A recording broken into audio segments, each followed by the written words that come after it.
하나님의 말씀 사도행전 9장입니다. 사도행전 9장 36절에서 43절의 말씀입니다.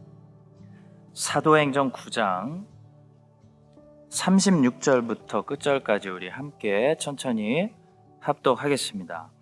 욥바에 다비다라 하는 여 제자가 있으니 그 이름을 번역하면 도르가라.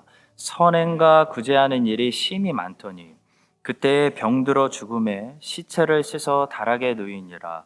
룻다가 욥바에서 가까운지라.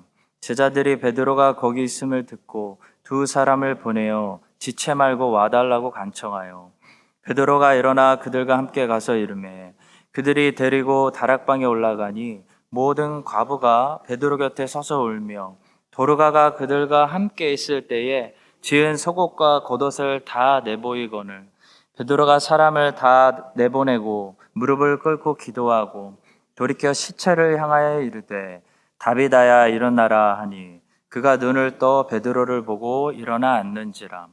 베드로가 손을 내밀어 일으키고 성도들과 가부들을 불러들여 그가 살아난 것을 보이니 온 욥바 사람이 알고 많은 사람이 주를 믿더라. 베드로가 욥바에 여러 날 있어 시몬이라 하는 무두장이의 집에서 머무니라. 아멘.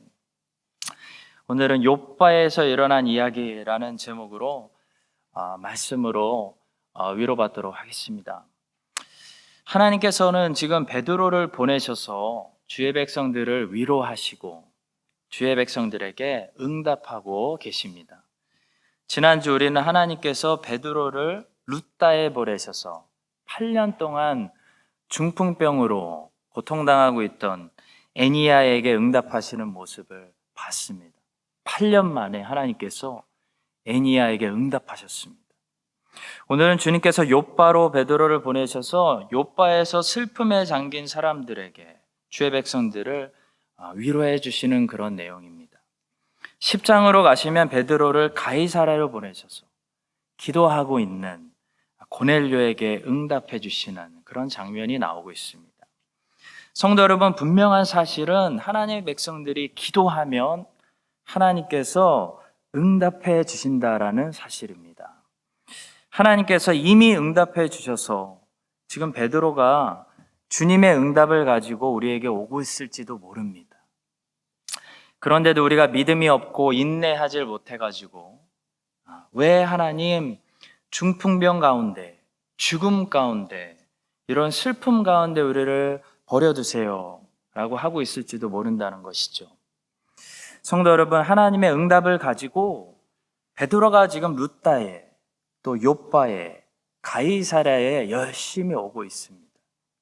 그 사실을 믿으시고 기도의 최고의 적이라고 할 수 있는 이 낙심에 우리가 빠지지 말고 언제나 응답해 주시는 주님을 더 인내를 가지고 기다리는 우리 모두가 될 수 있기를 주님의 이름으로 축원합니다.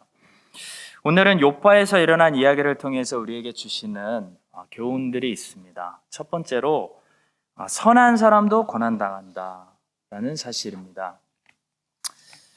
종교는 거짓말을 잘합니다.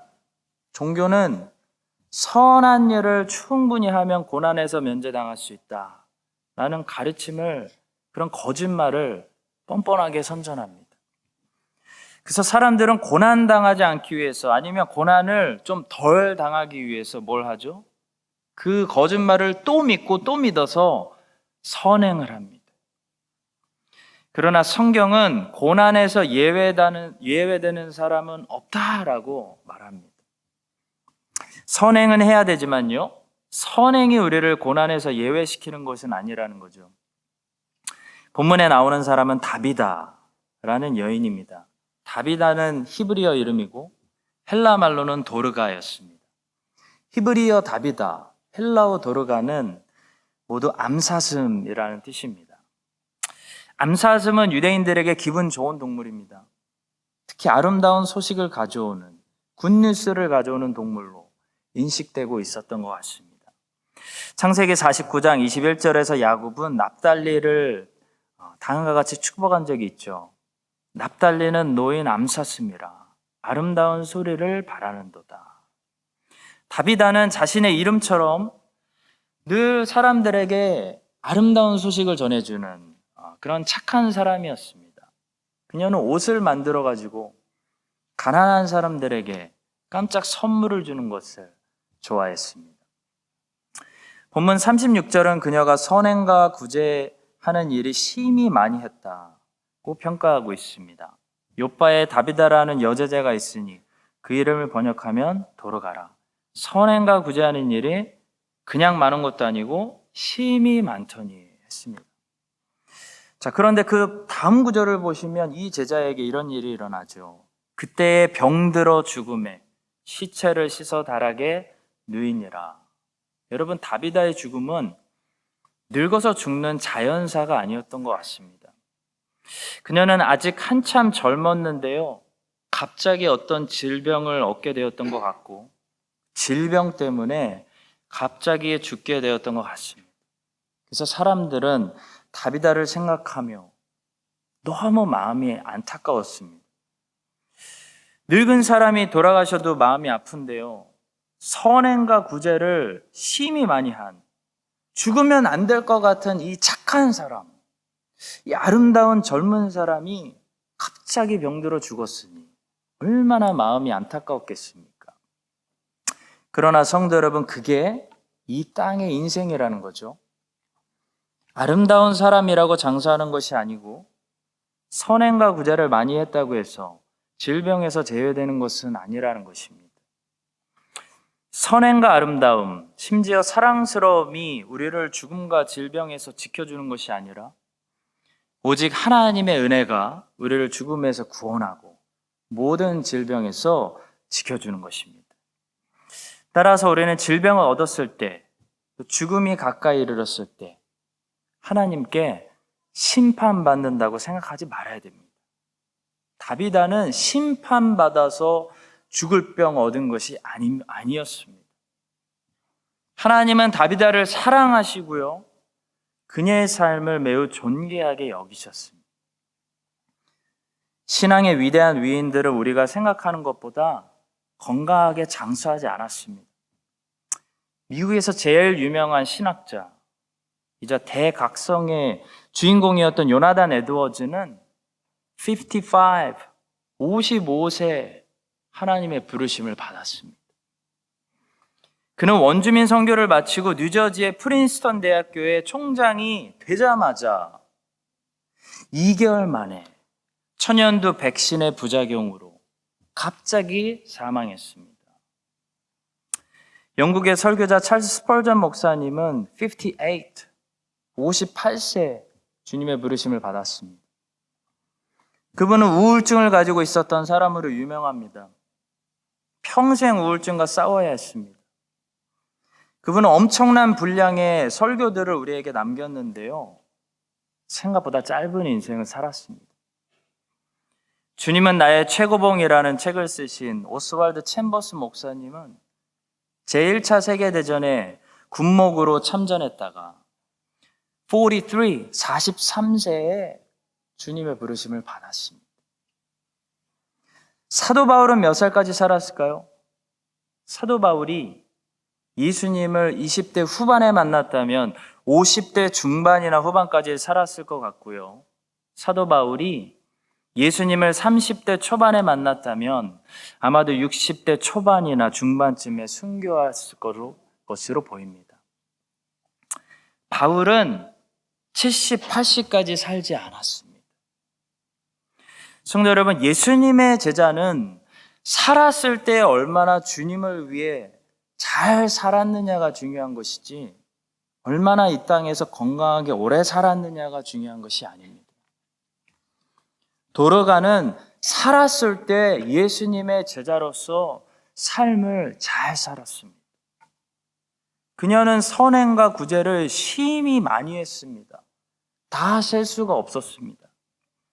그녀의 삶은 30대 아니면 40대 때 이미 하나님께 충분히 드려진 삶이었습니다. 하나님께서 내가 너의 삶을 잘 받았다라고 말씀하시는 그런 인생이었습니다. 성도 여러분, 어쩌면 여러분과 저는 아직도 우리 주님께 우리의 삶을 충분히 드리지 못했기 때문에 더 충분히 드리라고 주님이 이렇게 살려두시고 기회를 주고 계시는지도 모르겠습니다. 여러분과 제가 도르가처럼 오늘도 살아있을 때 우리의 삶을 온전히 주님께 아름답게 바쳐드릴 수 있는 그런 아름다운 제사를 드릴 수 있게 되기를 주님의 이름으로 축복합니다. 두 번째로 다비다처럼 자기 자신이 아니라 많은 사람들을 유익하게 하는 삶이 가치 있는 삶이라는 사실을 배우게 됩니다. 다비다는 비록 질병을 얻어서 고생하고 고통을 느끼고 인생을 길게 살지 않았지만 많은 사람들에게 행복을 주었습니다. 많은 사람들을 유익하게 하는 그런 삶을 살았습니다. 우리 주님과 비슷한 삶이었습니다. 그녀가 죽었을 때 보니까 욥바에 사는 사람들이 전부 베드로에게 와가지고 그녀를 칭찬했습니다. 손에 뭘 들고 왔는데요. 다비다가 살았을 때 만들어줬던 속옷들과 겉옷들을 가지고 와서 베드로에게 보여줍니다. 다비다가 죽은 후에도 다비다의 손이 했던 아름다운 일들은 여전히 세상에 남겨져 있었습니다. 성도 여러분, 우리가 죽은 후에도 기억합시다. 우리의 손이 했던 일들은 여전히 이 세상에 남겨지게 됩니다. 얼마 전에 제가 혼자 걷기를 하고 있었는데요. 길가에 아주 멋진 체어가 하나 있었습니다. 그래서 그 체어를 자세히 보니까 누구를 기념하기 위해서 만든 체어였습니다. 그래서 누구를 기념하는 건가 읽어보니까 몇 년부터 몇 년까지 어떤 할머니가 사셨는데 그 할머니는 이 길에서 항상 개를 데리고 산책을 했다. 그렇게 쓰여져 있는 것을 봤습니다. 그러면서 생각했습니다. 어떤 키위 할머니가 지금 내가 걷고 있는 이 길에서 개를 데리고 매일 평생 산책을 하셨구나.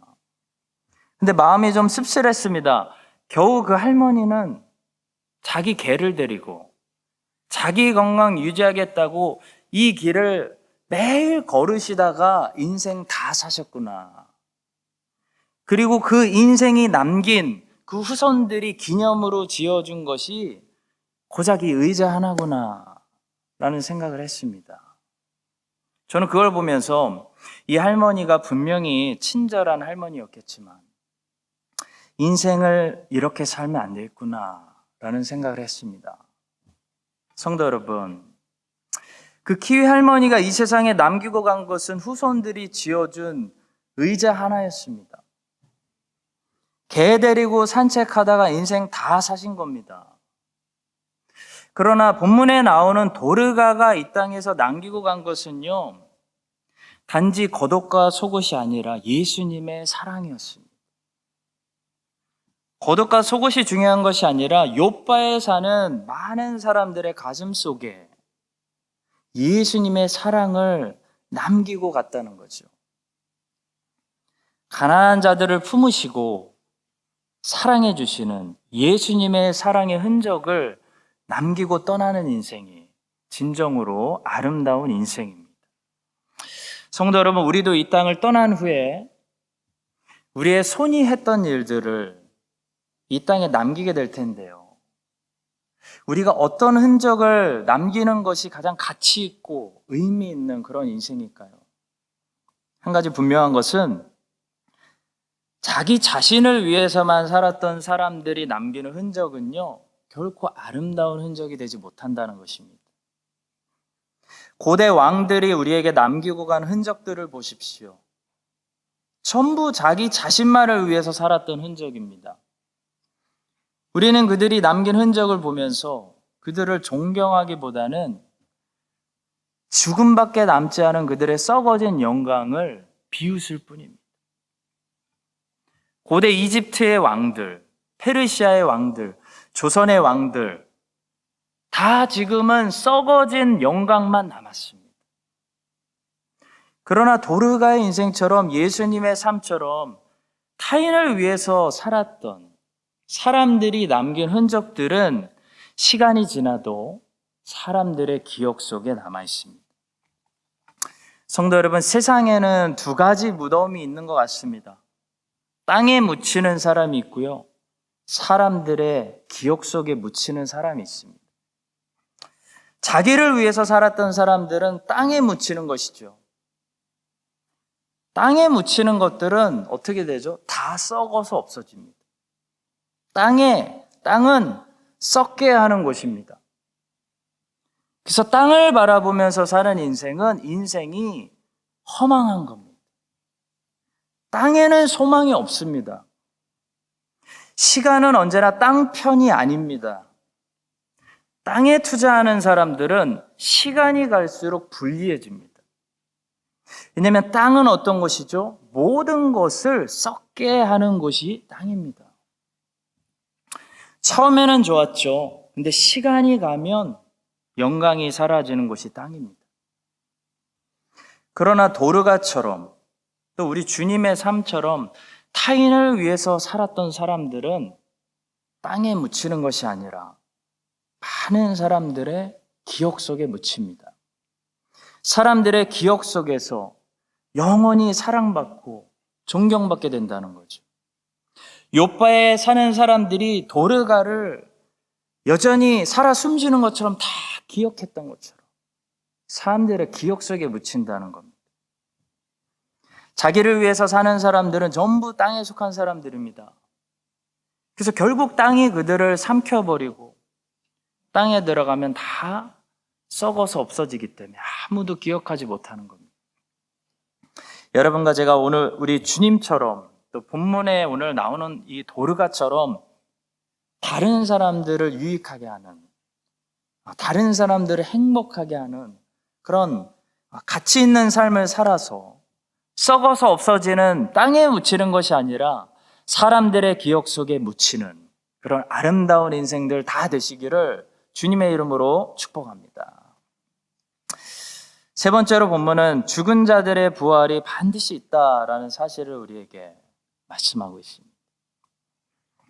성경에는 죽은 자들이 다시 살아나는 부활의 이야기들이 종종 나오죠. 예를 들어 열왕기상 17장은 엘리야가 사르밧 과부의 아들을 다시 살려내는 그런 부활 이야기가 등장합니다. 또 이어서 열왕기하 4장에는 엘리사가 수넴 여인의 아들을 다시 살리는 이야기가 등장합니다. 그리스도께서는 누가복음 7장에서 나인성에서 지금 막 아들의 장례를 치르고 울면서 나오고 있는 과부의 아들을 다시 살려주셨고요. 요한복음 11장에서는 베다니에 가셔서 죽은 나사로를 살려주셨습니다. 사도 베드로는 오늘 본문에 나오는 욥바에서 죽은 도르가를 살려내고요. 사도 바울은 드로아에서 높은 데서 떨어져 죽은 유두고라는 청년을 다시 살려낸 적이 있습니다. 그런데 성도 여러분, 성경에 나오는 이 부활을 경험했던 사람들은 다시 죽었다는 사실을 잊지 말아야 됩니다. 나사로도 다시 죽었고요. 도르가도 다시 죽었습니다. 그러니까 그들의 부활은 앞으로 있게 될 다시 죽지 않는 영생하는 몸을 받게 될 그 진정한 부활을 경험한 것이 아니라 그 진정한 부활을 그림자처럼 예고편처럼 잠시 보여주는 그런 역할만 했습니다. 자, 그러나 우리 주님께서 예루살렘에서 부활하셨을 때는 예고편이 아니라 진정으로 앞으로 믿는 자들이 경험하게 될 새하늘과 새 땅으로의 진정한 부활, 다시는 죽지 않는 이 새 몸을 가지게 되는 부활의 첫 열매가 되셨던 것입니다. 다시 말해 나사로가 부활했을 때는 영생하는 새 몸을 받은 것이 아니었습니다. 나사로는 자기 몸을 다시 받았습니다. 나사로가 다시 죽은 것은 그 몸이 죄를 지은 몸이었기 때문입니다. 그러나 나중에 주님이 재림하셔서 세상을 심판하시고 새 하늘과 새 땅을 만드실 때는 나사로도 한 번도 죄를 짓지 않은 영생하는 새 몸을 받게 될 것입니다. 그것이 진정한 부활입니다. 아직 이 영생하는 새 몸을 받은 사람들은 없습니다. 오직 주님만 잠자는 자들의 첫 열매가 되셔서 지금 하나님의 우편에 앉아 계십니다. 성도 여러분, 성경이 예수님을 믿는 우리에게 약속하고 있는 것은 영생하는 몸의 부활입니다. 지금 우리 이 몸은 우리가 아무리 잘 관리해도요, 이미 죄를 경험한 몸이기 때문에 하나님께서 아담에게 경고하셨던 것처럼 죽음을 피해갈 수가 없습니다. 죽어야 됩니다. 죄를 한 번이라도 경험해 본 몸은 하나님의 면치 않는 말씀처럼 네가 정령 죽으리라.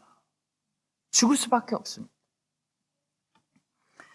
그래서 하나님은 죽음 후에 우리에게 죄를 한 번도 경험해 보지 않은 죄에서 완전히 자유롭고 새 하늘과 새 땅에 어울리는 영생하는 몸을 우리에게 약속하고 계시는 것입니다. 그것이 부활입니다. 성도 여러분, 여러분과 저는 언젠가 지금 이 육체를 마치 옷처럼 벗어버리고 새 몸을 입는 그날이 올 것입니다. 그것이 성도들 많이 가지고 있는 하나님의 약속이고 부활에 대한 소망입니다. 새 차를 우리가 구입해도 새 차가 바로 집에 오지는 않습니다. 며칠 걸리죠.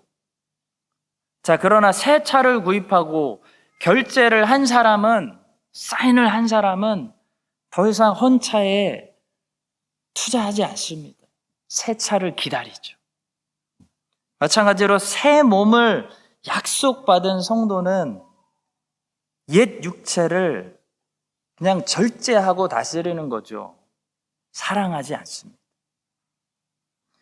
투자라는 것은 미래가 보여야 투자를 하는 것이죠. 기울어지는 곳에 투자하는 사람은 어리석은 사람입니다. 미래는 부활입니다. 미래는 새 하늘과 새 땅이고 미래는 주님께서 믿는 자들에게 약속하신 주님께서 주시는 새 몸입니다. 그러면 거기에 투자하는 것이 지혜로운 삶이죠. 이 진리를 주님이 이렇게 말씀하신 적이 있습니다. 마태복음 6장 19절과 20절입니다. 너희를 위하여 보물을 땅에 쌓아두지 말라. 거기는 좀과 동록이 해하며 도둑이 구멍을 뚫고 도둑질하느니라. 오직 너희를 위하여 보물을 하늘에 쌓아두라. 거기는 좀이나 통록이 해하지 못하며 도둑이 구멍을 뚫지도 못하고 도둑질도 못하느니라. 오늘 본문의 말씀 우리에게 부활을 기대해라, 부활을 소망하라 라고 말씀하고 있습니다. 여러분과 저의 신앙생활이 이 땅 중심에 아무리 열심히 예수님을 믿어도 이 땅 중심이 되면 종교생활이 되는 것입니다. 여러분과 저의 신앙생활이 이 땅 중심의 종교생활이 되는 것이 아니라 이 땅을 넘어서서 전쟁이 없는 나라, 새 하늘과 새 땅을 바라보며 마스크 쓰지 않아도 되는 나라, 팬데믹이 없는 나라, 그 세상에서 영생을 준비하며 살아가는 그런 믿음의 사람들 되시기를 주님의 이름으로 축원합니다. 마지막 네 번째로 본문은 사역자가 가져야 되는 겸손에 대해서 우리 모두에게 말씀하고 있습니다. 죽었던 도르가가 다시 살아나니까 요바에 있는 많은 사람들이 주님을 믿었습니다. 42절입니다. 온 요바 사람이 알고 많은 사람이 주를 믿더라. 여기서 끝나도 될 것 같은데요. 성령 하나님께서는 한 구절을 주님의 말씀에 추가하셨습니다. 43절입니다. 베드로가 요바에 여러 날 있어 시몬이라는 무두장이의 집에서 머무니라. 베드로가 도르가가 부활하는 엄청난 사역에 쓰임받은 다음에 주님의 다음 지시가 있을 때까지 요바에 여러 날 머물렀는데요. 베드로가 어디에 머물렀죠? 시몬이라 하는 무두장이의 집에 머물렀다라고 말하고 있습니다. 당연히 도르가의 집에 머물거나 도르가는 잘 살았을 것 같습니다. 더 좋은 집에 머물러도 될 것 같은데 베드로는 의도적으로 무두장이인 시몬의 집에 머물렀던 것 같습니다. 무두장이는 어떤 직업일까요? 찾아보니까 죽은 짐승들의 가죽을 벗겨서 천막 같은 재료들을 만드는 그런 직업이었습니다. 한마디로 천한 직업이고요.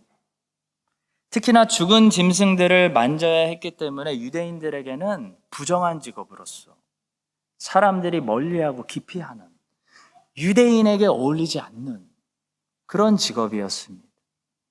근데 베드로가 모든 사람들에게 칭찬을 받고 모든 사람들이 사랑하는 다비다를 다시 살려주는 그런 사역을 한 후에 무두장이었던 시몬의 집에 들어갔다는 것은요, 완전히 지금 반대되는 상황을 우리에게 보여주고 있는 것입니다.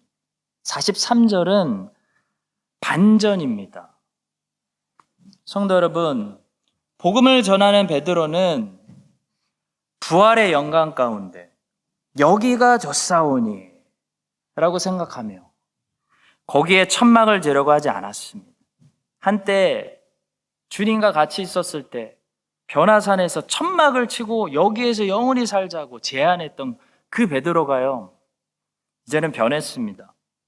영광의 자리를 떠나서 또 복음이 필요한 어두운 곳으로 들어가고 있는 모습을 우리가 보게 됩니다. 이것이 진정한 복음 전도자의 모범적인 모습이고 우리 모든 사역을 하는 사역자들의 모습이 되어야 하겠습니다. 성도 여러분, 세상의 다른 일들은 저는 그렇게 생각합니다. 열심히 노력하셔서 큰 성공을 거두셨다면 그 영광이, 그 대가가 머무는 곳에 좀 즐기셔도 괜찮다고 생각합니다. 죽어라 공부하셔서 판사가 되었으면 그 판사의 영광이 머무는 곳에서 조금 즐기셔도 저는 솔직히 그만한 가치가 있다고 생각합니다. 그러나 우리가 기억해야 하는 것은 주님의 일, 하나님의 사역은 다르다는 거죠. 하나님의 사역은 하나님의 영광을 드러내고 우리는 빠져야 된다는 겁니다. 베드로가 다비다의 집에 머물수록 주님의 영광을 가리는 것입니다. 베드로는 다비다의 집에서 지체하지 않았습니다. 사라졌습니다. 그는 또 주님의 은혜가 필요한 무드장의 시몬의 집에 들어갔습니다.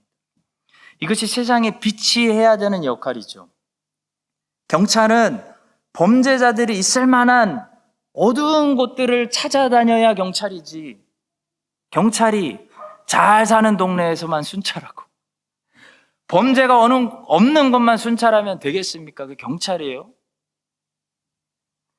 복음 사역자들은 베드로처럼 어둠이 있는 곳을 찾아가야 복음 사역자지, 영광의 기쁨이 넘치는 곳에 머물려고만 하면 안 된다는 것입니다. 여러분과 제가 베드로처럼 살았으면 좋겠습니다. 슬픔과 눈물이 가득한 다비다의 집에 들어가서 쓰임받아서 그것이 주님의 영광이 빛나는 곳으로 바뀌었습니다. 그리고 베드로는 거기서 이동합니다. 나와서 또 주님의 영광이 비추어야 되는 어두운 곳으로 들어갔습니다. 본문에 나오지는 않지만 저는 이 무두장의 이름까지 성경에 기록된 것으로 보아서 이 시몬이 베드로를 통해서 복음을 듣고 또 다른 예수님의 제자가 되었을 것이라고 믿습니다. 사랑하는 성도 여러분, 여러분과 제가 베드로처럼 우리가 찾아가는 곳마다, 들어가는 곳마다 주님의 영광 드러내고 또 계속해서 주님의 영광 잘 드러나는 곳에 머물려고 하지 말고, 여긴 이제 내가 없어도 돼. 계속해서 주님의 영광이 필요한 곳에 무드장이 시몬의 집에 찾아가서 쓰임받는 그런 귀한 멋진 인생들 되시기를 예수님의 이름으로 축복합니다. 우리 함께 기도하겠습니다. 주신 말씀 가지고 우리 함께 순종하게 해달라고, 우리 가슴에 새겨지게 해달라고 함께 기도하겠습니다. 첫 번째는 선행이 우리를 질병과 죽음에서 제외시키는 것이 아닙니다. 하나님의 사람들, 사도들과 에드워즈, 스펄전, 챔버스, 도르가 역사를 공부하면서 놀라는 것은요, 위대한 사람들 다 건강하게 살지 않았다는 겁니다. 다 질병 걸리더라고요.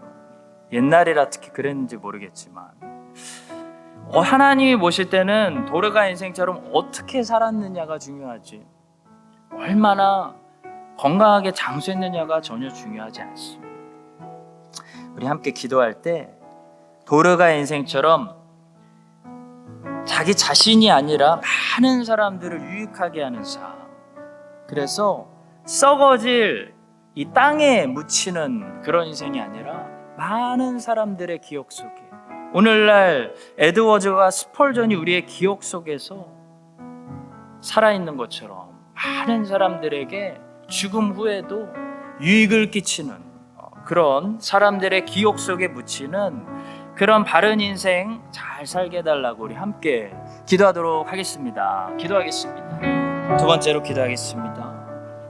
하나님께서 우리에게 부활을 약속하셨습니다. 부활의 약속을 우리가 믿고 살아갑니다. 이 땅에서 베드로처럼 부활을 바라보며 살아가는데요, 사역자로 살아가는데요, 주님의 영광 가득한, 주님의 일이 잘 되는 곳에만 영광에 머물려고 하다가 주님 영광 가리는 그런 사람들 되지 않고요, 무드장이 시몬의 집으로 가서 또 한 사람을 도와주고 있는 베드로의 모습처럼 정말 우리를 필요로 하는 그런 곳에 찾아가서 우리가 가는 곳마다 주님의 영광 드러내는 그런 쓰임받는 삶을 살게 해달라고 우리 마지막으로 함께 기도하고 각자 기도하고 돌아가시겠습니다. 함께 기도하겠습니다.